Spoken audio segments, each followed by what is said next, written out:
ferroviaire existante. C'est léger en rouge, c'est le réseau de tram nantais. Donc le principe, c'était de créer cet axe est-ouest, qui est d'ailleurs prévu par la région, avec des liaisons qu'on appelle service régional express métropolitain, Savenay, Nantes, Ancenis, donc sans terminus à Nantes. Donc ça c'est prévu par la région, mais on en attend, on espère donc que la réalisation ne traînera pas et qu'au moins du fait de l'intérêt pour le RER, rapidement on verra au moins quelques liaisons de ce type-là. Alors la deuxième ligne qui est envisagée, qu'on a envisagée, c'est la ligne nord-sur-Erdre Sainte-Pazanne en vert. Alors cette ligne-là, elle ne passe plus donc, par la gare de Nantes. Donc c'est à la fois un inconvénient parce que ça supprime des possibilités de correspondance, c'est clair. Mais en même temps, ça soulage énormément, ça soulage complètement le trafic en gare de Nantes, puisqu'on n'y passe plus. Alors il faut que ça soit, pour que ça fonctionne, il faut que ça soit bien articulé avec des pôles de correspondance urbains, à Toulon par exemple, à Pont-Rousseau, ainsi de suite. Et on demande une halte à Beaulieu, dans l'île de Nantes, en correspondance avec la ligne 4 du tram, qui permet d'accéder assez rapidement à la gare. Alors cette liaison, Savenay, Nantes, Ancenis, donc sans terminus à Nantes.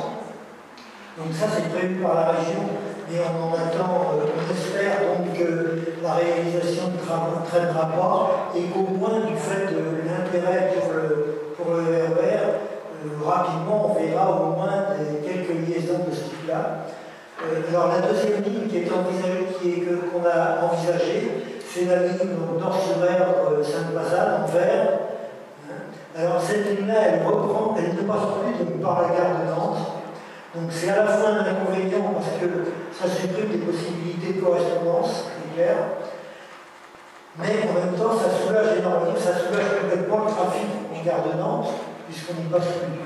Alors il faut que ça soit, pour que ça fonctionne, il faut que ça soit bien articulé avec des pôles de correspondance urbains, à Toulon par exemple, à Pont-Rousseau, ainsi de suite.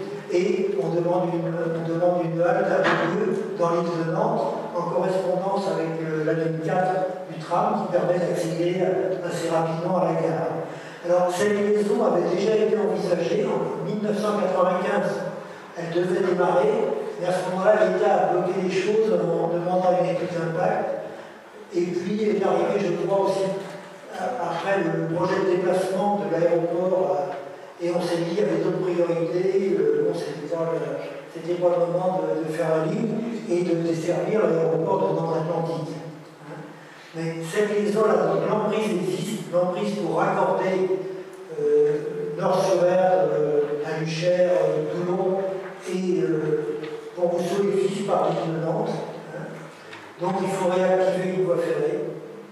Le problème est plus compliqué qu'il y a longtemps, parce que maintenant on a deux systèmes de traction différents, au nord du tram-train, au sud du TER. Donc il faut trouver des modes, il faut réfléchir aux solutions possibles. Donc le principe serait d'avoir une liaison RER de Nord-sur-Erdre à Sainte-Pazanne, partielle sur ce tracé-là. Les tracés plus longs, les liaisons plus longues, par exemple venant de Châteaubriand ou venant de la côte, pouvant continuer à arriver à la gare centrale. Autre chose, il faut compléter ça par des liaisons express qui peuvent se raccorder au terminus de tram pour les zones qui ne sont pas desservies. Et puis ce qu'on a rajouté, alors on a repris les liaisons, les emprises délaissées, Carquefou et voilà, et avec dans l'île de Nantes des tracés possibles. Et puis ce qu'on a rajouté quand même, c'est aussi des liaisons gare périphériques pour intéresser beaucoup plus la grande périphérie, en sachant que sur ces tracés-là, le département prévoyait jusqu'à peu des 2 fois 2 voies. Donc on suppose qu'il y a du trafic en même temps et il y a sûrement du trafic potentiel, puisque tous ces pôles seraient très bien desservis en transport public. En liaison ferroviaire, Donc on doit y ramener des gens, on doit y ramener d'autres personnes du département.